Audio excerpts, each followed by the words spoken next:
От студ умри, газар бъди. Харесват ли ви тези понички за слушалки? Направих ги през първия COVID 2020. Останах съм на село с нашите. Бях тотален новак. Не си бях направил още първия портфел кожан. Имах нож, шило, конци. Бях започнал своето пътешествие в кожарството, защото ми беше много интересно. И ми трябваха нови понички, понеже се скъсаха тия, които имах за моите хубави слушалки. Направих видео тогава, което никога не видя бял свят, но сега мисля, че времето му е дошло. Това, което искам да кажа е, че когато един човек не е учил в школа конвенционално това, което се прави и как трябва да се прави, започва да експериментира и си мисли, че има някакви гениални штури идеи. Този шеф тук е изключително интересен за мен в момента.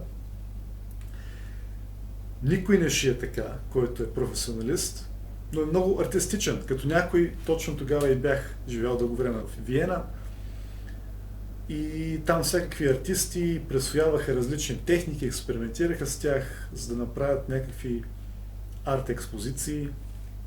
И това е точно такъв пример как съм видял идеята за занаят и съм я интерпретирал през себе си, за да я покажа на някакво като изложба.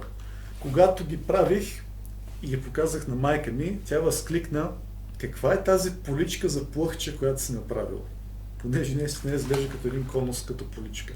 Гледам и това видео, и тези слушалки, виждам от една страна колко съм напреднал в някои неща, от друга страна как много неща са си абсолютно същите. И пожелавам приятно гледане.